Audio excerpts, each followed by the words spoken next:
տեքստում արձանագրել ենք պատմական փաստերը, որոշակի ինստիտուցիոնալ կապ ենք տվել անցյալի եւ ներկայի միջև, արձանագրումներ ենք արել հայ ժողովրդի վիթխարի մասնակցությունը հայնական պատերազմում եւ առասարակ ֆաշիզմի եւ նացիզմի դեմ տարած հաղթանակում, ընդ որում ոչ միայն սովետական Հայաստանում ապրող հայերի մասին է խոսքը, այլ նախկին սովետական միության հանրապետությունների, մեր Արցախահայերի, նաեւ սովետական միությունից դուրս տարբեր երկրներում իրենց մասնակցությունը բերած հայերի, որովհետեւ այդ տարբեր երկրներում օրինակ Ֆրանսիայում Միսակ Մանուշյանի մասնակցությունը եղել, որը ով այդ երկրի ազգային հերոսն է եւ այլն։ Այսինքն թեման եղել է ֆաշիզմի եւ նացիզմի դեմ տարված հաղթանակը։ Հիմա իշխանությունը թե հանձնաժողովի նիստում, շատ ավելի փոքր մասշտաբով նաեւ այսօրվա լիագումար նիստում անընդհատ փորձում է իր մերժումը արդարացնել լրիվ այլ համատեքստում։ Օրինակ հարցում են, ասում են կապը ինչով կարող եք տալ Շուշի ազատագրման հետ կապված եւ 20 տարի առաջ հայնական պատերազմում տարած հաղթանակի։ Ես ավելին եմ ասել եմ ուզում եք ուրիշ կապ էլ տամ Սարդարապատի հետ կապ տամ, որը հայտարարության մեջ չկա։ Օրինակ Սարդարապատում մասնակցություն ունեցել դեռևս շատ երիտասարդ Հովհաննես Բաղրամյանը, որը բավականին ակտիվ մասնակցություն ունեցել, դրանից տարիներ մի քանի տասնամյակ հետո Հովհաննես Բաղրամյանը արդեն խոշոր զորահրամանատար էր, գեներալ էր, Խորհրդային միության մարշալ էր եւ այլն, այսինքն պատմական կապ կա, որը որևէ ձևով չես կարող ջնջել։ Նույնը ինչը վերաբերում է Շուշիին, նախ Շուշիի ազատագրումը եւ ֆաշիզմին դեմ տարված այդ խորհրդանշական հաղթանակի օրը նաեւ թվագրական առումով ունի նույն օրերն են։ Դրանից բացի ես նաեւ հանձնաժողովի նիստում ասացի, որ մեծ առումով հայնական պատերազմի ժամանակ նաև այդ զորահրամանատարների ժառանգներն են, չէ, տարբեր թելերով նաև կապված։ Այդ մարտական ոգին է, չէ, որը մեր ժողովրդի հետ մտած է եղել եւ այլ փուլերում դրսեւորվել է։ Այդ հաղթանակը, որը ծիլեր է դնում, այդ ծիլերը տարբեր փուլերում իրենց դրսեւորումը ստացել են։ Եվ ի վերջո, ինչքան էլ այս իշխանությունը հայտարարի, որ Արցախը ադրբեջանական է, չի կարող պատմությունից մաքրել կամ խմբագրել Շուշիում տարած հաղթանակը։ Այսինքն անկախ այդ ինչ քաղաքական դիրքորոշում ունես, եղել են պատմական իրադարձություններ, որոնք որևէ ձևով չես կարող ջնջել։ Անկախ նրանից դու ինչքան ես ատում հայերին, ինչքան ես ատում քո ժողովրդին, ինչքան է քո համար զորական մոտեցումը քո սեփական հայրենիքի նկատմամբ։ Այնպես որ այսօր արտահայտվել է ոչ միայն մեր ժողովրդի հաղթանակի պատմական անցյալի, մեր պատմական իրողությունների նկատմամբ իշխանության բացական վերաբերմունքը, այլ իշխանությունը ասեն, որ ամեն ինչ արեց, որպեսզի այս թեման հերթական անգամ դարձնի Արևմուտք Ռուսաստան հակազդեցության քննարկման առարկա եւ նաեւ ընդգծված սերով իր վերաբերմունքը ցույց տա Ռուսաստանի նկատմամբ, որ այս տեքստի հետ որևէ առնչություն չուներ։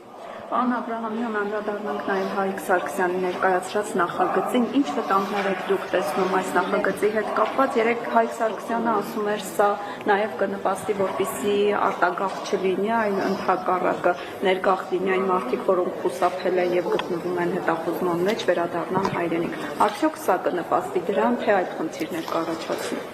Տեսեք, մարդիկ ինչ դրդապատճառներով են մոտենում երկրին իրենց ծառայությունները մատուցելու համատեքստում, դա կլինի պարտադիր ժամկետային ծառայության դեպքում,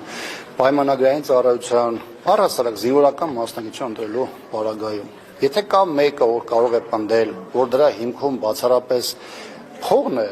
կամ սոցիալական երաշխիքներն են, ես այդ մարդկանց կհիասթափեցնեմ։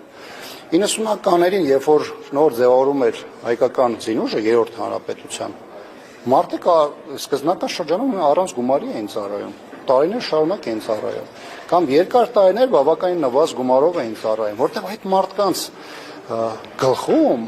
դա գաղափարական պայքարներ, հայրենիքի պաշտպանության հարցներ, հասկանում եք, նվիրվածություններ սեփական ժողովրդին, այլ ոչ թե մեկ ավել կամ պակաս ֆինանսական միջոցներ ստանալը։ Ես չեմ ուզում ֆինանսական հարցը զուտ չորթական դեր դնեմ, բայց երբ որ իշխանությունը փորձում է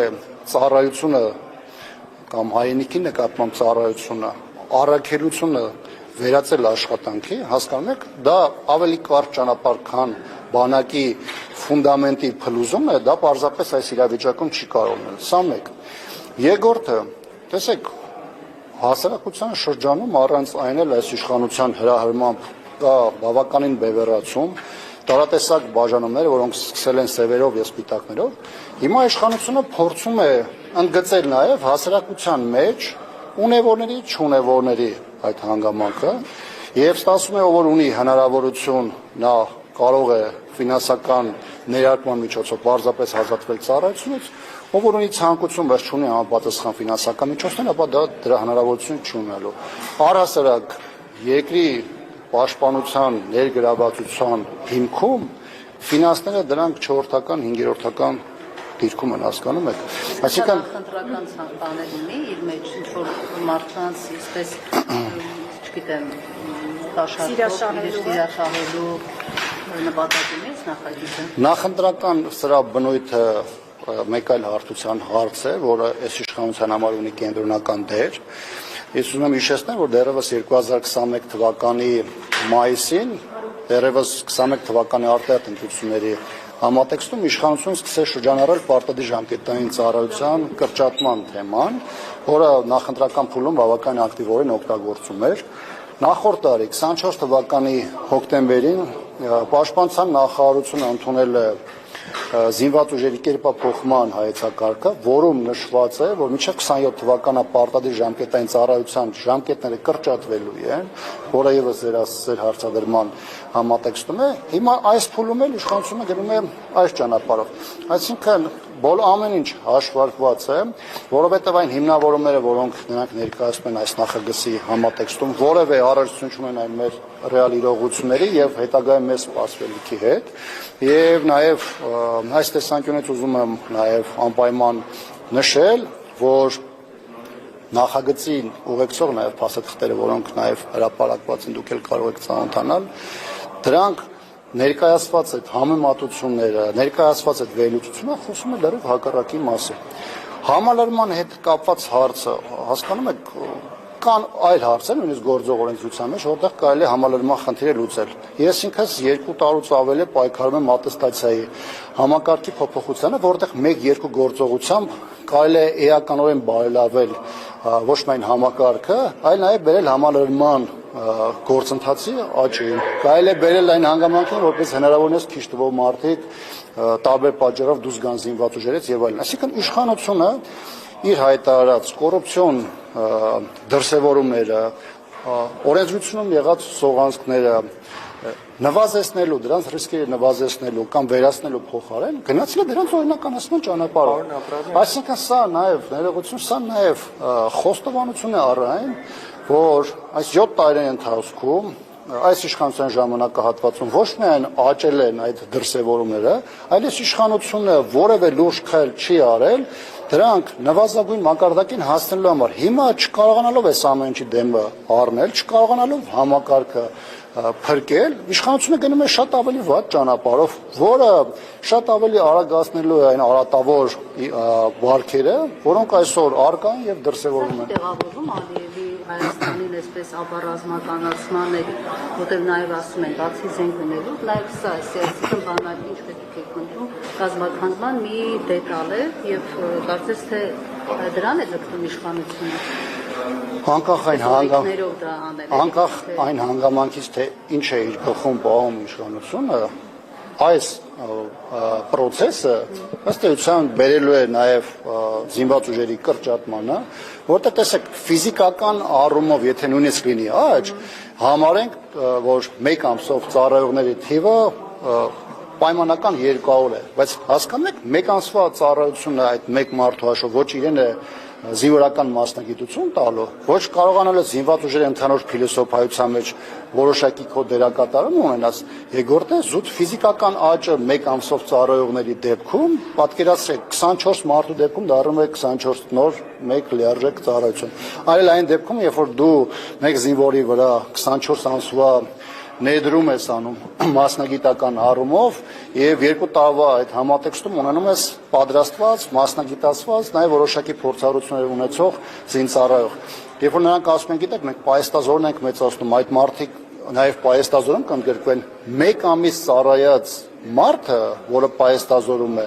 ոչ այդ մարդը կարող է էֆեկտիվ մարդական հերթապահություն իրականացնել։ Դեռ չեմ խոսում հնարավոր պատերազմական գործողությունների մասին, որի դեպքում միակ բանը, որ կարող է լինել այդ մարդու դեպքում, դա հեշտ թիրախ դառնալն է։ Հասկանում եք։ Հիմա այս ներողություն, փայլակ, հեսա վերջացնում։ Հիմա այս համատեքստում ինչ հաշվար դրած է։ Նույնիսկ համեմատությունները, որ ուղեկցող փաստաթղթերով ներկայացված է,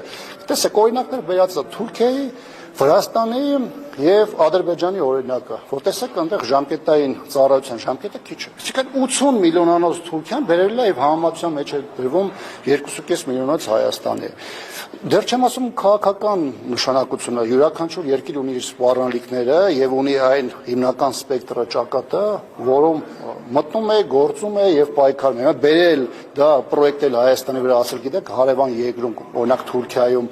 ժամկետային ծառայությունը ժամկետ այսքան է, հասկանում եք, որևէ աղերս չունի տրամաբանության հետ։ Բայց տեսեք, հենց Բարդան չի հուշում, որ պարտադիր զինվորական ծառայություն, այսինքն պարտադիրը հենց դրա մասին է խոսում, եւ հիմա քեշ փողով, հա, դա փոխարինելը որքանով է օրենքի նաեւ շրջանակներում։ Տեսեք, որպես կանոն հասարակության շրջանում օգտագործում է ժամկետային ծառայությունը, բայց իրական ձևակերպումը իհարկե պարտադիր զինվորական ծառայությունն է։ Այս օրերին ես Նաև տեսել եմ բազմաթիվ իրավաբանների, որոնք նաև իրավական տեսանկյունից են շատ ավելի մատչելի եւ որակյալ նաև վերլուծություն ներկայացնում այս իրավիճակի հակասահմանադրական եւ հակաօրինական լինելու հանգամանքի մասին, բայց կրկնում եմ, այստեղ ոչ միայն օրենքի խնդիր կա, ոչ միայն այստեղ քաղաքականության խնդիր կա, այստեղ կա գաղափարական բավականին մեծ խնդիր եւ սա ջարդում է այն ողնաշարը, որի վրա հիմնված է մեր զինված ուժերը, այսինքն գաղափարական մոտեցումը, հայրենիքի նկատմամբ ունեցած պարտքի զգացումը, երբ որ այդ ամենը վերահսկում ես ու դա դնում ես բացառապես ֆինանսների վրա, սրանով որևէ խնդիր չես լուծելու։ Մի հանգամանք էլ ասեմ, ասում եմ, գիտեք, այդ գումարների հաշվին կարող ենք վճարել, օրինակ, չգիտեմ, մեկի դեպքում 2 պայմանագրայինի Իսկ ով է ասում, որ մեր նման ժողովրդագրական վիճակ ունեցող երկրների պարագայում մենք ունենք այնպիսի մեծ ռեսուրս, որ կարելի է ժամկետային ծառայությունը, պարտադիր ժամկետային ծառայությունը կրճատել, դարձնել փողով, ինչպես հասարակության մեջ է ընդունված ասել, եւ մեծ թվով մարդիկ կօգտագործեն այս հնարավորությունը ավելի բարձր գան ծառայության։ Այն բարեհոգեբանական վիճակը, որը այսօր ստեղծված է մեր հասարակության մեջ, որը ստեղծված է զինված ուժերում, նաև բավականին մեծ խոչընդոտ է ստեղծում նոր մարդկանց զինված ուժերում ներգրավելու մասին։ Մեկ օրինակ էլ ասեմ եւ այս մասով եզրափակեմ, տեսեք, երբ որ հերոս պետական մակարդակով հռչակում է ոչ թե իր հայրենիքի համար կյանքը տված մարդը կամ հայրենիքի համար իր ողջ կյանքը նվիրած, թեկուզ եւ նաեւ չնահատակված անձը, երբ որ դա փոխարինում ես հարկ վճարողի մոտեցմամբ, հասկանում ես, այս ամեն ինչը փլուզվում է։ Այդ մարդու հիմնական մոտիվացիան էս մեկը դա նաև հասարակության եւ պետության վերաբերմունքն է իր ծառայության եւ իր առաքելության նկատմամբ։ Երբ որ քեզ քո պետությունը ասում է, որ դու զոտ աշխատակից ես, քո գումարը այսքան կբարձրենք կամ այնքան կբարձրացնենք, դու գնա քո գործը արա, հասկանում եք, այդ մոտիվացիան ամբողջությամբ այդ հիմնական մոտիվացիան դուրս է գալիս եւ երբ որ ծառայությունը փոխարինվում է աշխատանքով, այն վերաբերում է հայրենիքի պաշտպանությանը։ Գիտեք, ամբողջությամբ մնացած բոլոր ֆունդամենտալ հարցերը վերանում են։ Պարոն Աբրահամյան, նաև ԱՄՆ պետքարտուղար Մարկ Ռուբիոն նշել էր, որ էսկալացիայի վտանգ են տեսնում եւ այդ ուղղությամբ աշխատանքներ են անում Ադրբեջանի կողմից վտանգ են տեսնում։ Ինչով է պայմանավորված կարծում եք այս անհանգստությունները, արդյոք տևական ժամանակ սահմանում լարվածությամբ է, թե այլ վերլուծություններ կան։ Եվ տներեք երեկել Փաշինյանը վերահաստատեց, որ պատերազմ չի լինելու։ Գիտեք, բավական հետաքրքիր եւ կարեւոր հայտարարություն է հնչել, հատկապես այն համատեքստում, որ վերջին երևի 3-4 ամիսներին արտաքին բոլոր խաղացողներն, անկախ դրանք ինչ դերակատարում ունեն մեր ռեգիոնում, բոլորը խոսում են խաղաղության կամ անխուսափելի խաղաղության մասին, որը մեկը չխոսում ռիսկերի մասին, բոլորով միասին կարծես թե օգնում են հայաստանյան իշխանությանը ստեղծելու կեղծ խաղաղության միֆ, առայն, որ Հայաստանի որևէ բան չի սպառում։ Հիմա ես կարծում եմ, որ Միացյալ Նահանգներում ավելի շատ գնահատել են այն հայտարարությունները նաև, որոնք հնչում են Ադրբեջանից։ Ադրբեջանի կողմից աննախադեպ մեծ ծավալներով սպառազինության գնումները, եղած սպառազինության արդիականացումը, բավականին մեծ թափ ստացած ագրեսիվ հայտարարությունները, որոնք ըստ այդ վերլուծությունների կարող են մի օր պայթել։ Այսինքն մարդ պետք է միայն կույր լինի եւ առասարակ զրոյական գիտելիքներ եւ վերլուծության հմտություններ ունենալ, որ գտնվեց դաշտում եւ այս սպառնալիքը եղած իրադարձությունների համատեքստում պարզապես չգնահատեց։ Այս դեպքում կարծում եմ Միացյալ Նահանգներից հնչած որոշակի արձագանք էր առ այն, որ իրականում ռիսկ գոյություն ունի ի հեճուկս Հայաստանի եւ այլ երկրների հնչեցրած այն հայտարարություններին, որ պարզապես պատերազմի հավանականություն չկա։ Իհարկե Հայաստան դժվար է գտնվի մի մարդ, ով որ կցանկանա ասի, որ կցանկանա, որպեսզի պատերազմ լինի։ Բայց խնդիրը այստեղ ցանկություններ չեն, խնդիրը իրավիճակի ճիշտ գնահատականն է, իրադարձությունները ճիշտ ընկալումն է, որպեսզի կարողանաս քո երկրի նկատմամբ առկա ռիսկերը շատ ավելի ճիշտ գնահատես։ Հիմա Հայաստանի իշխանությունը այս բան խնդիր ունի ընտրություններից առաջ հանրությանը նախապատրաստել նրան, որ սա միակ իշխանությունն է, որը իր համար ստեղծել է կոմֆորտ եւ բերել է խաղաղություն, անկախ նրանից թե ինչ ծավալի զիջումներ է գնացել, այն պարագայում է, որ Ադրբեջանը նույնիսկ հիմա էլ շարունակում է տարածքային հավակնություններ դրսևորել Հայաստանի Հանրապետության տարածքների նկատմամբ ներկայումս որևէ խոսք չի գնում այն տարածքների մասով, որոնք 21-22-23 թվականին Ադրբեջանի կողմից օկուպացվել են եւ այս պարագայում Ադրբեջանը շարունակում է այսպես ասեմ նեղացնել Հայաստանի մանևրային հնարավորությունները եւ հայ ժողովրդին ըստ էության նախապատրաստում են նոր զիջումների։ Պարոն Աբրահամյան, երեք հետաքրքիր Ֆրանսիայի արտգործնախարարի կարծես թե մեր արտգործնախարարը պայմանավորվել են, որ Սյունիքում պետք է բացվի Ֆրանսիայի հյուպատոսություն, նաև մամուլում տեղեկություններ կան, որ ավելի քան 3 տարի Ռուսաստանն էլ է պնդում Սյունիքում հյուպատոսություն ունենալու, այս պահին այնտեղ միայն Իրան ունի եւ Լավրովն էլ ասաց, որ այդ հարցը քննարկվում է։ Հիմա ձեր կարծիքով ինչու են գերտերությունները փորձում, որտեղ հյուպատոսությունը այսպես հենց այնպես չեն բացում, ինչու են փորձում բոլորը այնտեղ ներկայություն ունենալ եւ տպավորություն է, որ Հայաստանի իշխանությունների կողմից ավելի շատ այսպես դրական մոտեցում կա Ֆրանսիայի հյուպատոսություն ունենալու, եթե Ռուսաստանինը 3 տարի տևական ժամանակի ձգձգում է։ Որևէ մեկի համար նոր բան չեմ ասի, եթե նշեմ, որ Սյունիքը ունի կարևոր ռազմավարական նշանակություն ոչ միայն Հայաստանի համար, որը նաև մեր կապն է հարավային բարեկամ երկրի Իրանի հետ, այլ նաև ռեգիոնալ, նաև աշխարհաքաղաքական տեսանկյունից, հատկապես երբ որ խոսք է գնում կոմունիկացիաների ապաշրջափակման մասին, որովհետև անկախ նրանից թե ինչ է մեզ դեմ տալիս Ադրբեջանը, ինչպես է դա ամեն գնով պաշտպանում Թուրքիան, կոմունիկացիաները մի փուլում բացվելու են եւ Հայաստանը որևէ փուլում կարող է դառնալ այն խաչմերուկը, որոնց նկատմամբ հետաքրքրություն ունեն աշխարհաքաղաքական տարբեր կենտրոններ։ Սա եթե որոշ երկրների համար զուտ տնտեսական նշանակություն ունի, ապա այդ աշխարհաքաղաքական կենտրոնների համար բավականին մեծ է նաեւ քաղաքական մրցակցության հարցը եւ նաեւ քաղաքական հակազդեցության հարցը եւ դրանով է պայմանավորված, որ մի քանի երկրներ հետաքրքրություն են դրսևորել հյուպատոսական ծառայություններ կամ դիվանագիտական ներկայացվածություն ունենալ Սյունիքում, որպեսզի յուրաքանչյուր մասով կարողանա պաշտպանել իր աշխարհաքաղաքական կամ ռեգիոնալ շահերը։ Պարոն Աբրահամյան, եւ երեք Նիկոլ Փաշինյանը խաղաղության պայմանագիրը համարեց, որ դա բոլոր խնդիրների լուծման միակ տարբերակն է, նշելով, որ բոլոր խնդիրները կլուծվեն եւ երբ այդ պայմանագիրը ստորագրվի։ Իրատեսական է կարծել, որ պայմանագրի ստորագրումից հետո, եթե ստորագրվի, բոլոր խնդիրները կարող են լուծվել։ Առաջին բանը, որ այս թեմայի հետ կապված քննարկումներում պետք է արձարծվի, դա հետեւյալն է. ինչ է գրված խաղաղության պայմանագրում։ Որովհետև հայտարարվեց խաղաղության պայմանագրի շուրջ բանակցությունների ավարտը, բայց որևէ պայմաններում այդ փաստաթուղթը չհրապարակվեց։ Կա 17 կետանի փաստաթուղթ, որից 2-ն է հանրայնացվել, եւ դրանից հետո որևէ մեկը չգիտի, թե այդ փաստաթղթում ինչ է ներառված։ Հիմա այն վերլուծությունները, որոնք կան, դրանք հիմնված են այն քննարկումների վրա, այն վերլուծությունների վրա, որոնք տարբեր փուլերում քննարկվել են, տարբեր կողմերից բարձրաձայնվել են եւ դրա հիման վրա է, որ որոշակի եզրակացություն է իրականացվում, բայց գլխավոր խնդիրը այն է, որ փաստաթուղթը հրապարակված չէ։ Հիմա մեզ վերում են հրամցնում են եւ դրանով խոստանում են մի փաստաթուղթ, որի մասին որևէ մեկը տեղեկություն չունի, հասկանում եք, ու դրանով խոստանում են ապագա։ Ես կարծում եմ, որ խաղաղություն խաչմերուկ ասված փաստաթուղթը բարի կոնկրետ խաղաղության խաչմերուկի փաստաթուղթը բարի ցանկությունների մասին նախագիծ է, բայց մի կողմից ունենք այս փաստաթուղթը, մի կողմից ունենք խաղաղության պայմանագիրը եւ դրա իրար հետ փոխ լրացնող լինելը կամ ընդհանուր հայկական շահերի ներկայացման այդ հանգամանքը որևէ տեղ արձանագրված չէ։ Իշխանությունը չունի այլ տարբերակ, քան հրապարակելու այդ փաստաթուղթը ամբողջության մեջ, որպեսզի մեր քաղաքացիների համար հստակ դառնա, թե իրականության մեջ ինչի մասին է խոսքը։ Պարոն Աբրամյան, Արևմտյան Ադրբեջանի, այսպես ասած, երեք արտգործնախարարի մամուլի խոսնակն էլ անդրադարձել, կարծեմ Ալիևն էլ է անդրադարձել։ Ինչ է կարծում, սա ամեն դեպքում Ադրբեջանի համար իրատեսական ծրագիր է, թե սա պարզապես այսպես նախապայման է կամ ինչ որ